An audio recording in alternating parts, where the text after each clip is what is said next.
他是连张志磊都不敢惹的中国拳坛泰山。身高2.13米的他，就像一座人形大山，身形甚至要比韩国巨人崔洪万和中国炸弹张志磊还要更胜一筹。别看那5大3粗，却精通太极、散打、跆拳道等一系列格斗术。在拳击擂台上的他，更是凭借一双铁拳大杀四方，任何对手在他的面前都显得无比的渺小，通通被他打到哭爹喊娘。他就是人送外号泰山的中国巨人拳王董建军。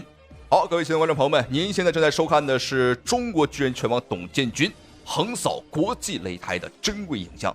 往往看比赛已经开始，白色拳套的中国巨人董建军大战黑色拳套的伊朗拳王，身高1.94米的阿卡巴尔。我们看对方的话，身高也不矮啊，1.94米，但是和董建军比起来，这个差距还是非常的明显。凯米上来呢，试图采取闪电战，想打中国的泰山一个措手不及，但泰山真的是身高体壮啊，所以他面对对方那种局部战场的进攻，应该说还是有足够的抵御力的。卡里米自己速度太快，都丢失了重心。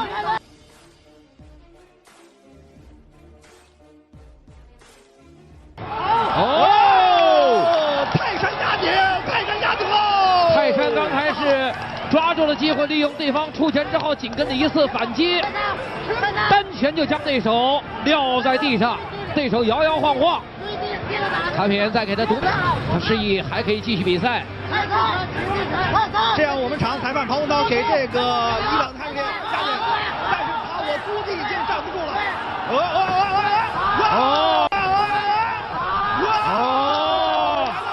这个比赛可以直接结束了。好，没有错，观众朋友们，第一场比赛非常的痛快。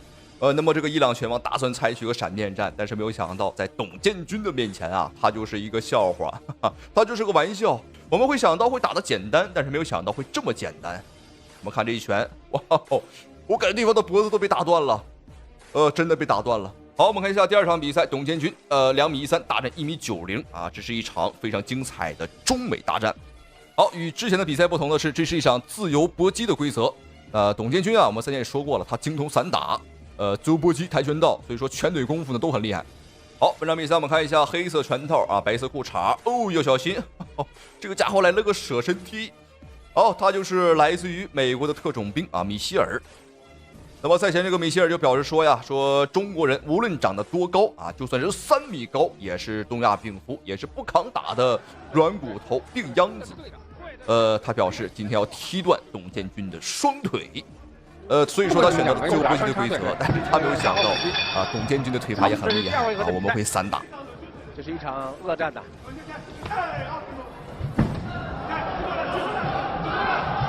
好的，推开的做，不要跟他对拼，对，拉开距离。好的。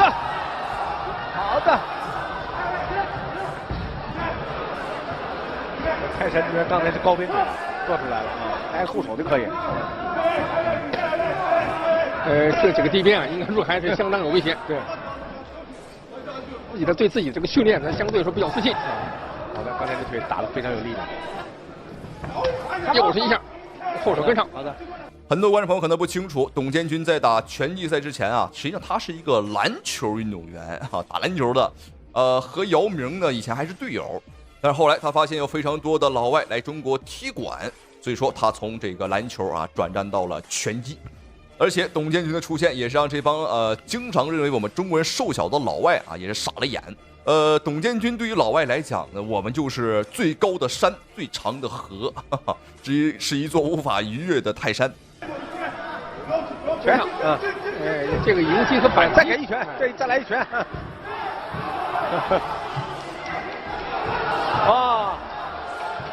这读秒，对，读秒，大的这种压迫之下呀，还是跑快了，跑扭伤了。看看是场上看能不能够适应，能不能坚持。这幅度太大了，这个土耳其伊布拉辛，对，这会儿才能寻找到更有力的战机。好的，这首场秀看来泰山真打的这样就不错了。对，再跟一拳。我们看不行了，观众朋友们，这个美国特种兵米歇尔不行了，他被董建军踢折了一条狗腿。那么赛前他狂言说要踢飞我们，但是没有想到啊，自己先要报废了。还挺快啊，你看意识到了自己在场上还是占据了一定的优势。对，现在如果是痛失这种优势的控制呢，那么对他来讲也会下去非常惋惜的。对啊，对。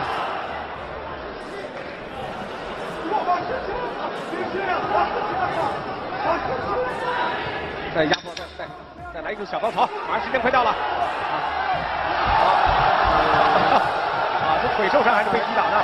因为现在在这个猛攻之下呀，必有所失，也必有所得。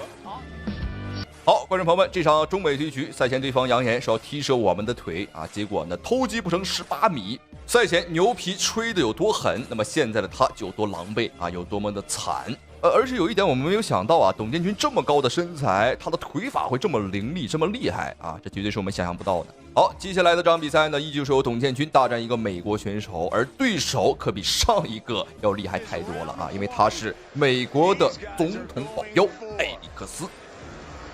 好，我们看比赛开始了，红方选手黑色裤衩，这个家伙就是美国的总统保镖啊，艾利克斯。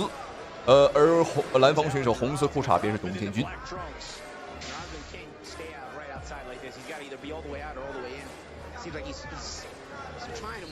这场比赛也是在上一场董建军获胜之后啊，美国官方赶紧安排了第二场，很想报仇，很想把这个面子找回来。而这个艾利克斯也吹牛，会说这个会像用拖鞋拍蟑螂一样啊，打倒董建军。那就让我们一起来看一下他究竟有没有这个本领。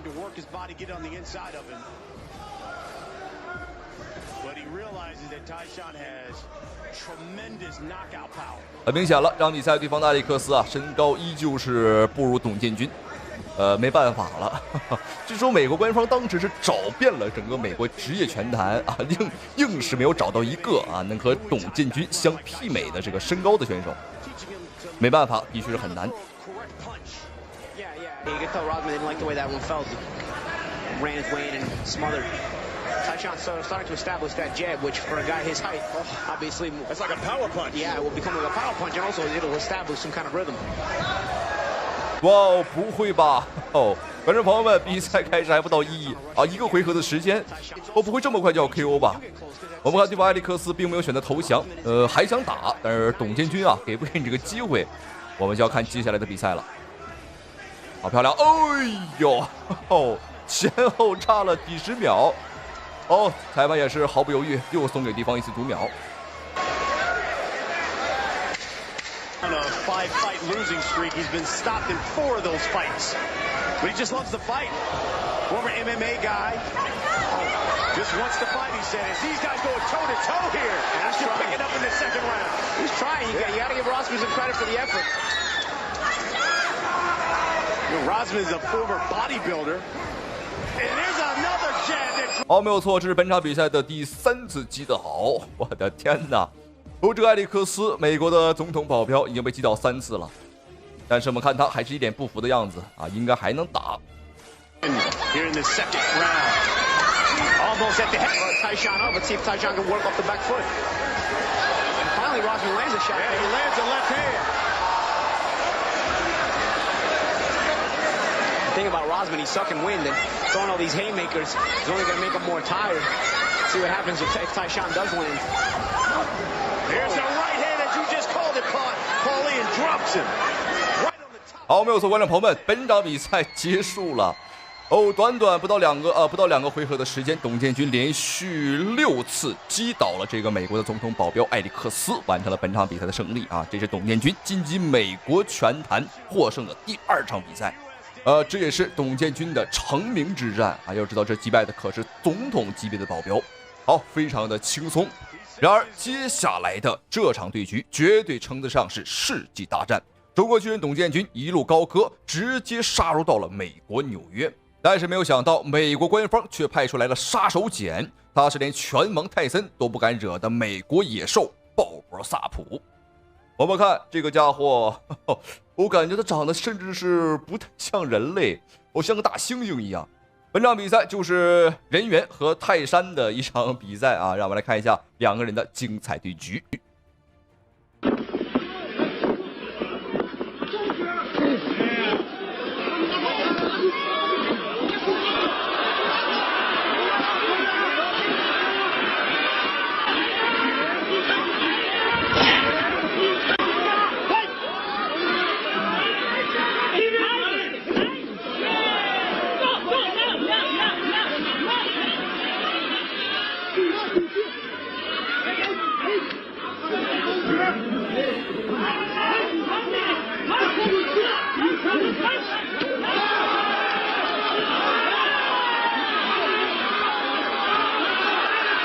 哇哦，本场比赛，我的天哪！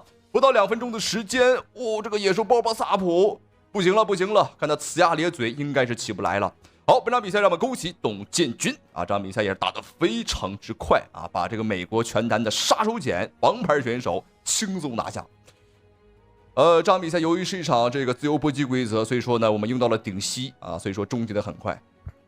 然而在接下来的比赛当中，董建军更是凭借一双无可匹敌的铁拳横扫了美国擂台，成为了第一个在拳击擂台上让美国人感到畏惧的中国拳王。好，各位观众朋友们，非常感谢您的收看与支持，那咱们下期视频再见。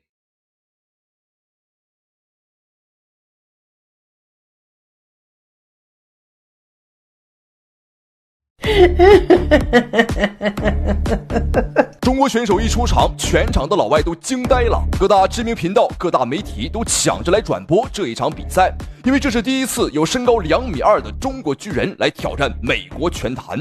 曾经在美国篮球界有一个东方巨人姚明打出了名气，让老美知道了中国人一样可以制霸 NBA。如今又来了一位神秘的中国巨人，向美国拳坛发起冲击。我们看视频当中这个身材魁梧的巨人，他就是董建军，身高2.23米，臂展2.19米，绰号泰山。听说董建军的到来，美国的各界名流大咖、世界级拳王都前来观赛，都想亲眼目睹一下这位神秘的东方巨人到底有怎样的本领。我们再看视频当中现在的老外，就是董建军本场比赛的对手艾利克斯，身高1.93米，臂展1.95米。这个艾利克斯可谓是信心满满，因为他相当的瞧不起我们中国人，还在公开的场合羞辱我们中国人是瘦弱的猴子。无论长得有多高啊，在他的面前都是不堪一击的东亚病夫。所以说本场比赛他是主动申请来做董建军的对手。今天就让我们一起来看一看这位神秘的东方巨人董建军到底有怎样的本领。好，费特比赛开始。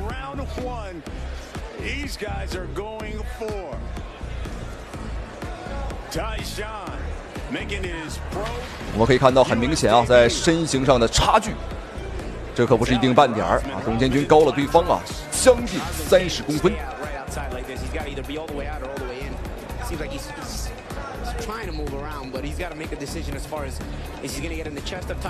其实董建军最开始呢，他还真是一个篮球运动员啊，但是后来他发现啊，自己对传统武术啊，对这种搏击啊更感兴趣。所以他便自学了我们中国的传统武术啊，包括散打，包括像韩国的跆拳道，他也学过。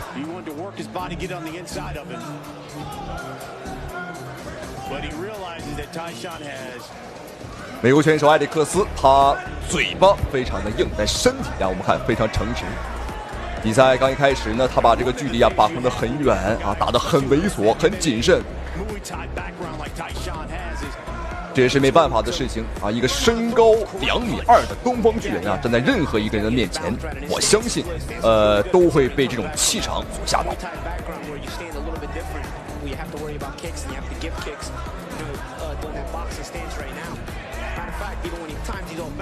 好漂亮，打晃了，简简单单的一个前手，对方刚刚这个眼神啊，已经有点迷离了。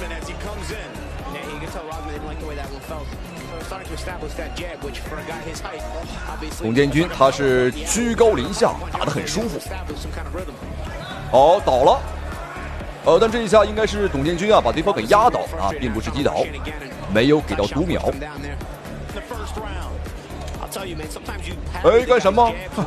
观众朋友们，他把比赛要打成这个综合格斗吗？他想摔董建军，有点意思。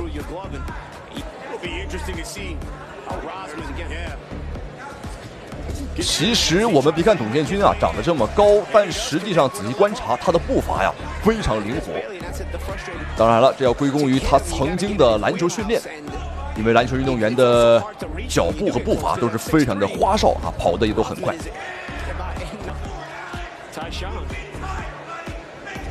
哦呦，前手倒了，很清晰，这绝对是一个读秒。好，现场裁判也完全没有包庇对方。哇，只是一个前手，观众朋友们，轻轻的那么一点啊，那么一动，对方就倒了。我甚至感觉刚刚董建军啊，可能发力还不到30%啊，还不到30%的力，可见董建军的力气有多么的恐怖。我真的无法想象，如果董建军一会儿啊全力打出一拳，会是怎样的感觉。你看，很轻的啊，轻轻的一拳，而且刚刚这一拳也很快啊，的确是不好防。好，观众朋友们，第二回合已经开始。我们来看一下埃里克斯，美国选手会不会改变战术？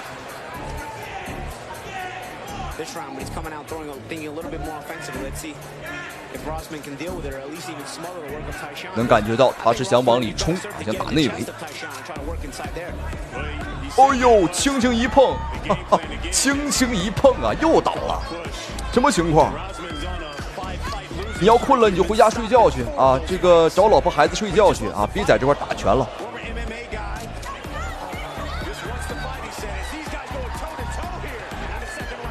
这个美国选手埃里克斯啊，我严重怀疑他学习过日本的空手道，这拳法来也空空，去也空空啊，打得很凶，就是打不着人。哎，什么情况？我们这个谈笑间啊，他又倒了。你看，把这家伙累得满身都是汗水。漂亮，前手又打慌了，又倒了，又倒了。哦，但这一下裁判没有给到读秒，也算是照顾对方一下。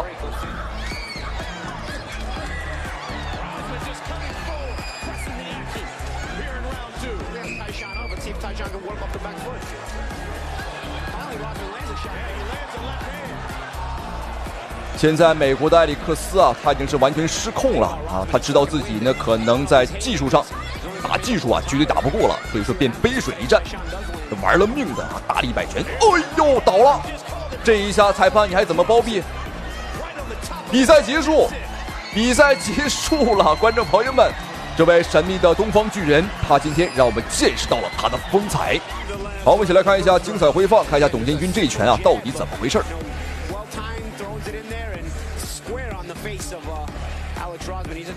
啊，就是前手啊！这场比赛董建军的后手拳啊，还几乎没打。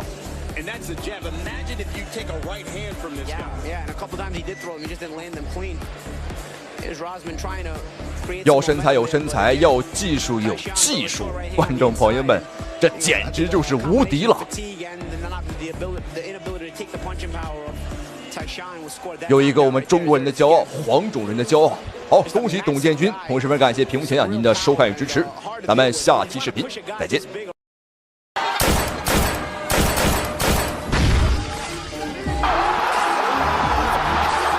19岁咏春拳女传人在日本擂台惹下大祸，2秒6拳打碎日本女拳王头骨，当场打成脑瘫。好，各位观众朋友们，欢迎收看本场比赛这一场非常精彩的中日女子拳击大战的现场。好，那这场比赛可谓是非常精彩了啊！因为我们中方的出战选手呢，是一位来自于广东佛山年仅19岁的咏春拳女传人王小慧。好，我们仔细看比赛已经开始了，带着蓝色拳套的姑娘打得非常的凶啊，没有错，她就是我们的咏春拳女传人啊，才19岁的小慧。那么这一次他是来到了日本的横滨，也就是说我们本场比赛是客场作战，来到了日本。好，我们仔细看穿着红色拳套的家伙啊，就是日本的女拳王中村美优。好，在赛前接受采访时，这个中村美优的确是非常的猖獗。他表示说自己呢是亚洲女拳王啊，他说我们中国人只是窝里横的胆小鬼，绝对不敢来日本挑战他。谁敢来就打死谁！哇哦，观众朋友们，他的确是非常的嚣张。我们看我们的小慧儿连续重击，这个拳法明显是有效果了，对方有点站不太稳。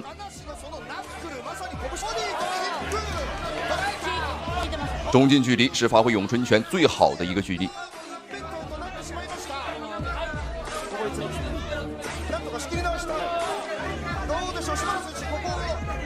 我们看比赛开始，小慧呢可以说是全程在追着对方去打，这个气势上来说呢，已经是压倒对方了。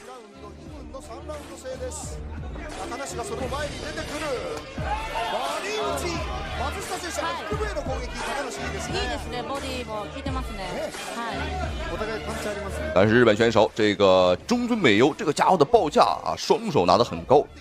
我们看小辉呢也是尝试去打破对方的这个防守，的确有难度，但是没关系，他防上面，我们打下面啊，上下齐手。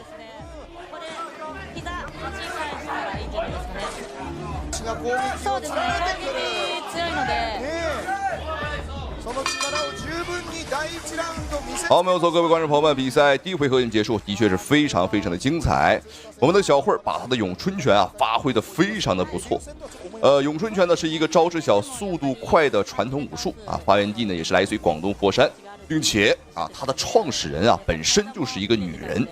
是一个女师傅啊，所以说当时有这么一个说法啊，只有真正的女人女高手才可以把咏春拳发挥出最大的威力。实际上是这么一个道理，因为咏春拳本身啊，它是带一定的柔的属性，女性的身体和她的柔韧性要更好啊，所以说呢，女性能把咏春拳发挥得更出色。好，我们看这个日本女拳王，很明显啊，她已经被打懵了，观众朋友们。那么在第一回合的话，他全程被暴打啊，几乎是没有任何反击的一个机会。好，接下来看一下双方比赛第二回合的精彩表现，精彩的对局。好，我们仔细看，我们的小慧几乎是不做防守，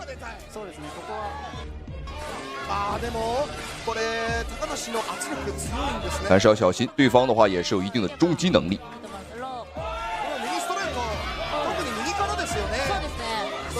有一次疾风暴雨般的重拳，我们不断的尝试把对方啊压制到某一个笼边啊，把对方像一条狗一样给他圈起来。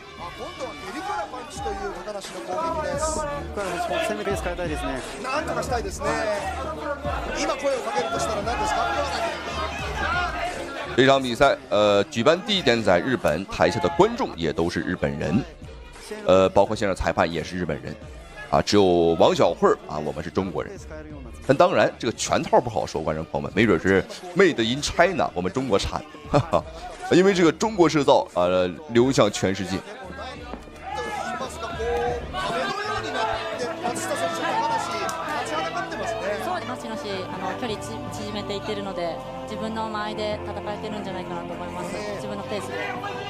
小慧才19岁啊，也就是18周岁。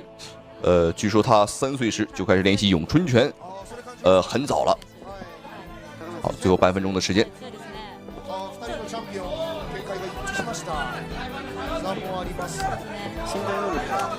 好，连续正蹬呢，把对方压制到笼边，给对方做一个困兽斗。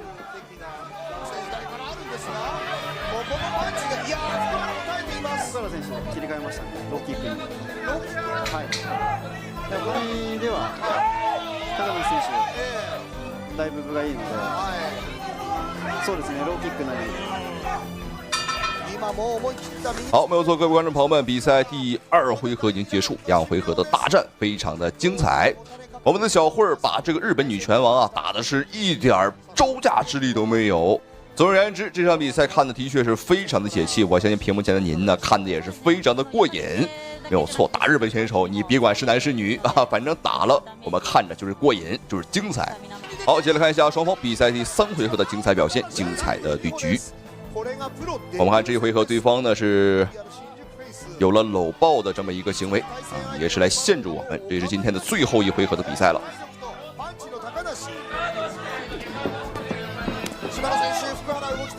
そうですね。完全に今ポイントは取られているので、取り返すつもりで前に出てほしいですね。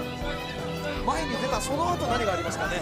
そうですね。今パンチの打ち合いではやっぱり高梨選手に分があると思うので、先ほどローキックに切り替えたりしたんですけど、何か一つ自分が出しやすい一つポイント。哦呦，小心，对方这一脚踢得很重啊！小慧，哦呦，又是一脚。我们小慧不仅是拳法厉害。那么今天能看得到他的抗击打能力啊，也是非常的可以。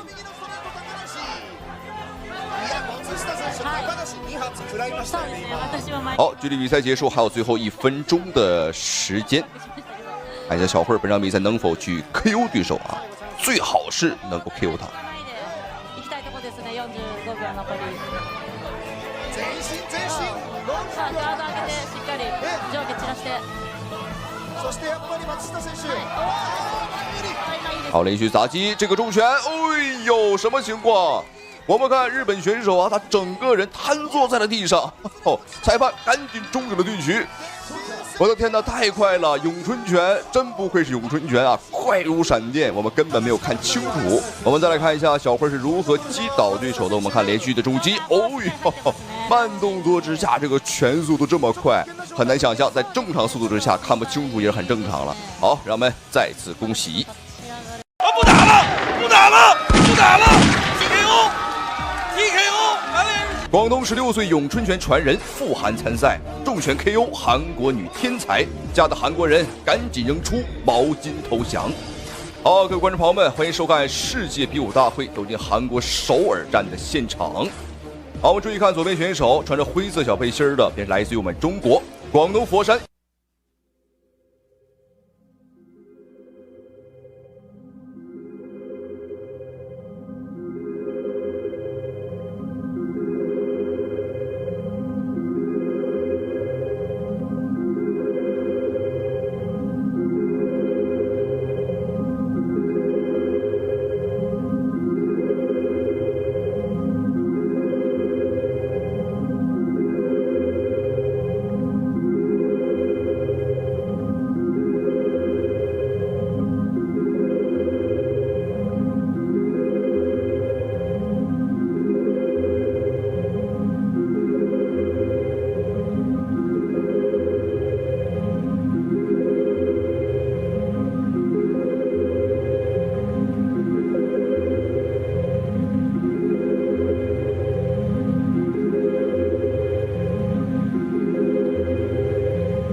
摆拳，漂亮，继续。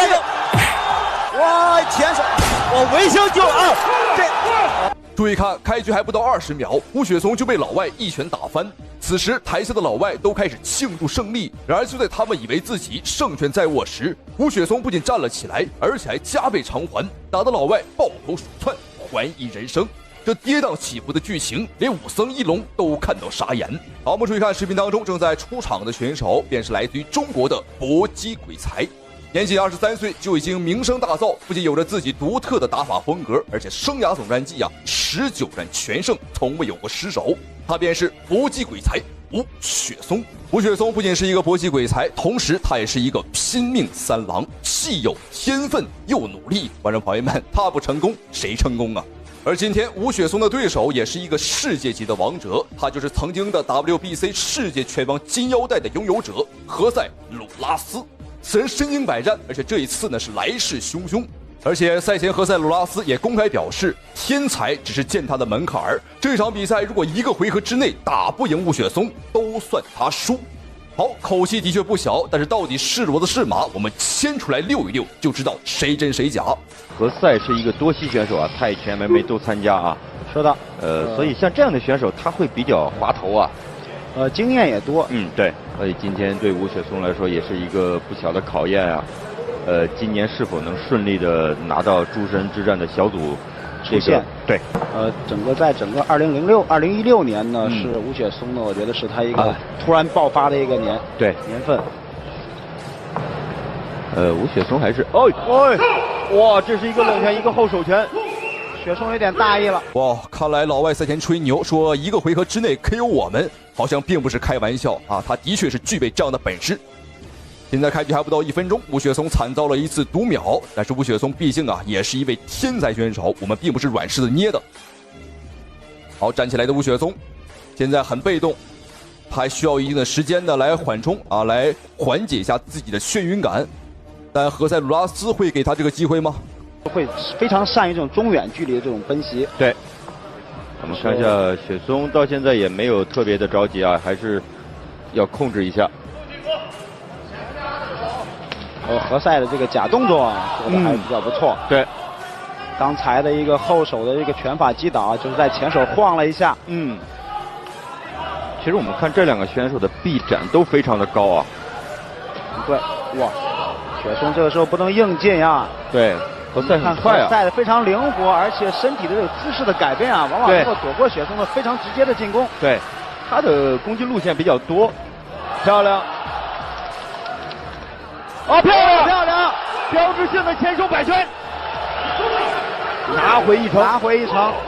观众朋友们，这就是传说当中的大意失荆州啊！这何塞·鲁拉斯满脑子都想着如何去 KO 掉吴雪松，却忽略了吴雪松的重拳有多么的猛。现在两个人1比1打平，各有一次击倒读秒。一回合还有最后50秒钟的时间，我们看吴雪松的是不断的前压，他的脑子里现在也很想要 KO 掉何塞·鲁拉斯。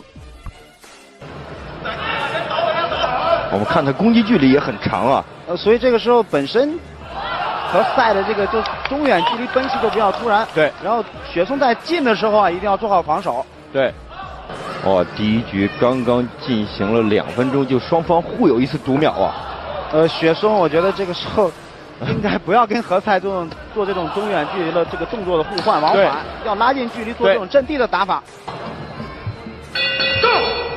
好，观众朋友们，双方第一回合比赛结束啊，情节的确是跌宕起伏，非常的精彩。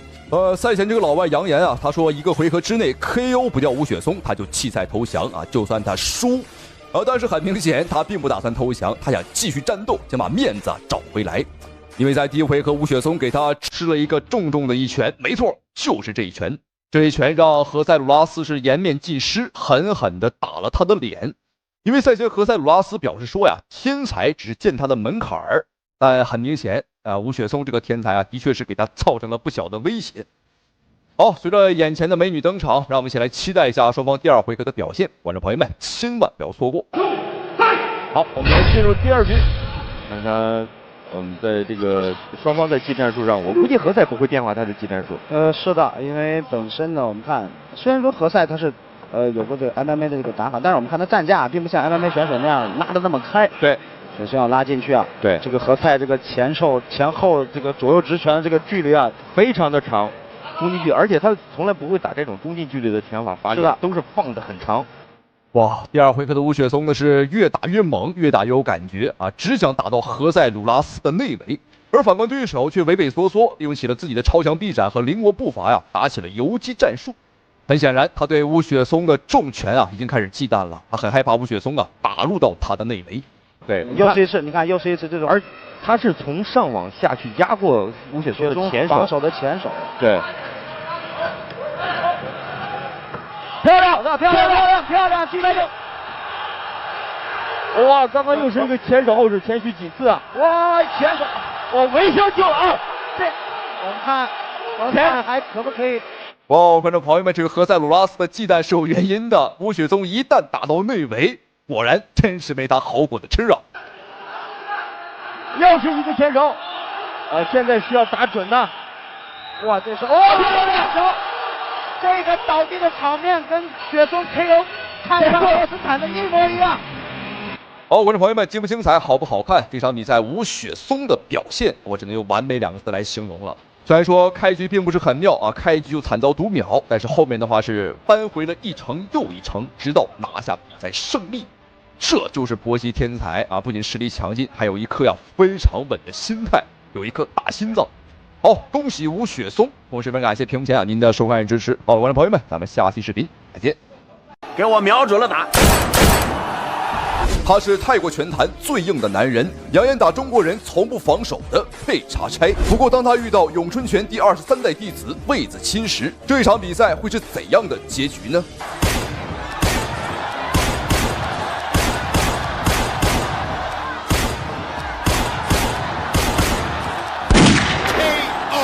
我太难了。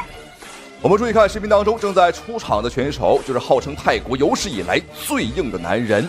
他的身体硬度据说比波球、比罗唐还要硬，他就是佩查差。上战绩到目前为止85胜26负，他输过赢过，但是观众朋友们，他就是从来没有被 KO 过，也从未被击倒过。他的人生座右铭就是：只要我不躺下睡觉，没有任何一个人能把我放倒，就是这么狂。而这一次他就更狂了，因为他听说他今天的对手是一位年轻的中国小将，他便当众表示，打中国人完全不用防守，防守一下都是孙子。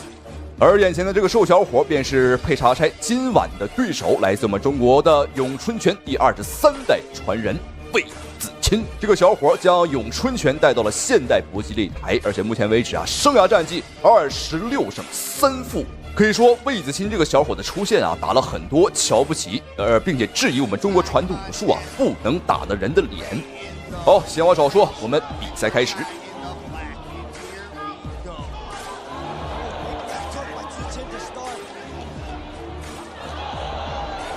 泰国的佩查差刚开局就吃到2拳，但看起来的确是硬度相当不错。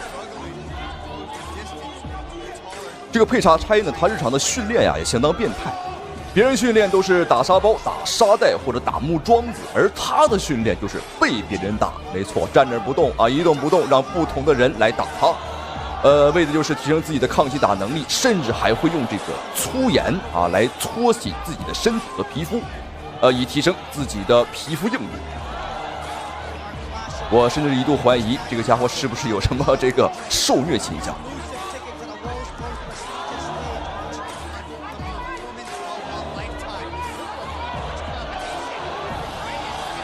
魏子钦相当灵活，连打带闪，让这个佩查差呢是看得见而摸不着。好，顶膝有命中。好，击倒了。第一回合我们看，哇，这一下击倒也打破了佩查差呢以往的一个从未被击倒过的记录。魏子钦明显想要乘胜追击，连续的补刀。哦，这连串连打11拳的。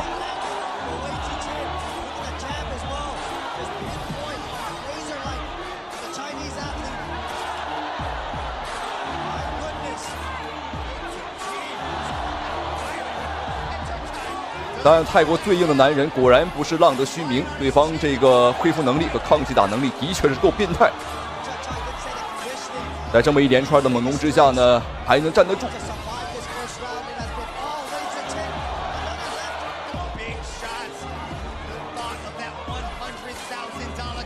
哇，魏子钦的身法和步伐相当的灵活。此时此刻，他就像一个西班牙的斗牛士啊，把这个佩查柴呢当成了一头疯牛，当成了一头野牛来斗。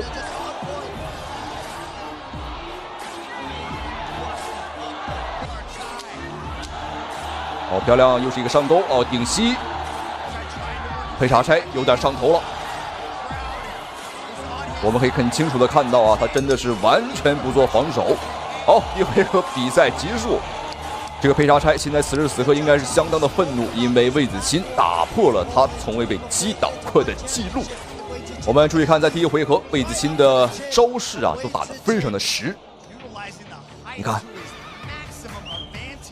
但是他的眼神并没有产生涣散，只不过呢是被魏子钦呢拳法的冲击力给打倒了。好，现在双方的比赛来到第二个回合。很好辨认啊，橘色短裤的瘦小伙，中国咏春拳第23代传人魏子钦，而黑色裤衩便是泰国最硬的男人佩查柴。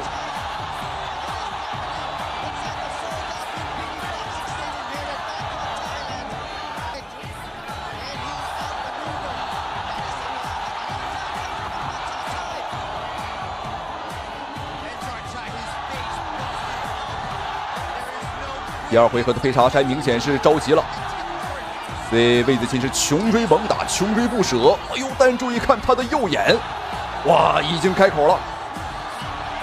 这个口子会随着比赛的深入呢越开越大。这也是佩查柴职业生涯有史以来呀第一次被打出血。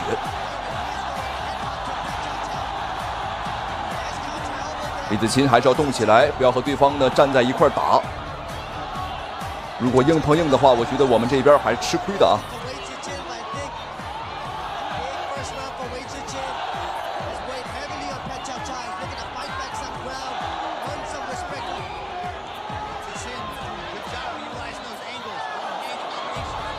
第二回合时间已经过半，在这一回合，佩查柴呢就像一头发疯的野牛啊，已经是完全不做防守了。因为他之前也说了，他说防守一下就是孙子。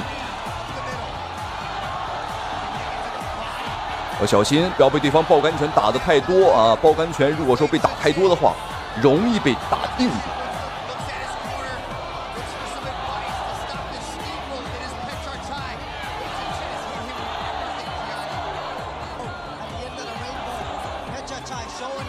魏子钦开始尝试用一些顶手、砸手来扩大对方的伤口。因为咏春拳啊，它是一个招式小、速度快、攻防兼备的这么一个拳法。说句实话啊，杀伤力的话并不是特别的顶级，但咏春拳厉害就厉害在啊，它的打击密度啊，它的出拳频率比较高。我们出5拳，对方能出1拳就好不错了。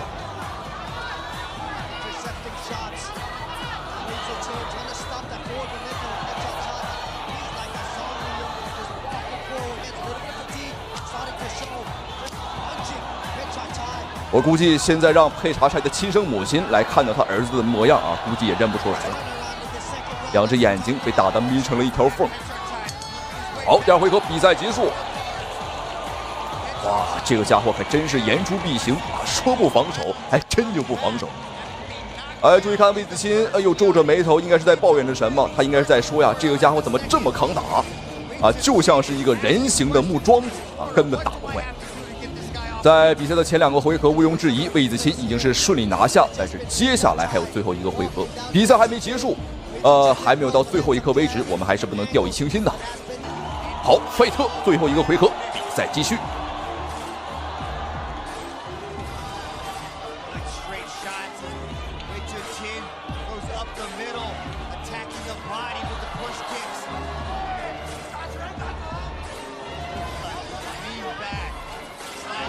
魏子钦呢，他的身高比对方高了很多啊，居高临下，所以说打得很舒服。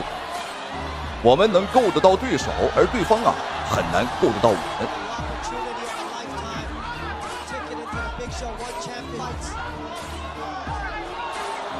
这一回合佩查柴依旧是相当勇猛，依旧是横冲直撞，完全不做防守。如果说是其他选手受伤这么严重的情况下，裁判早就终止比赛了，但他是佩查柴，他的抗击打能力在整个拳击界相当出名了，所以说裁判呢也是没有叫停比赛。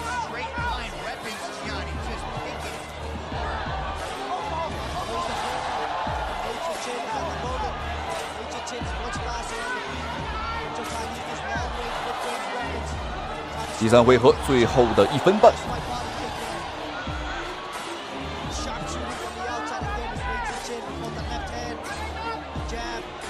这个伤况太严重了，但是他呢还有体能啊，还在往前冲。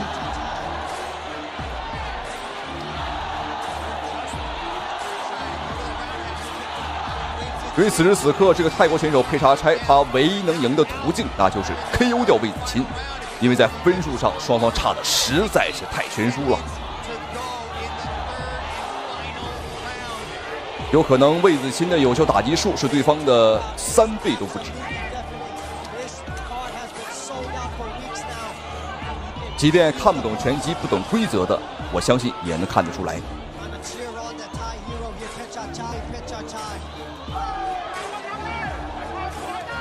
好，连续的扫踢，魏子钦开始尝试砍腿了。其实早就该砍腿了，如果砍得早一点，限制对方的移动能力，恐怕这个比赛啊早就结束了。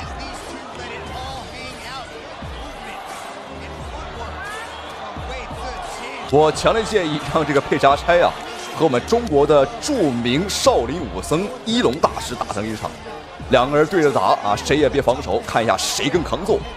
我相信这个比赛啊绝对会票房极高啊！好，比赛结束。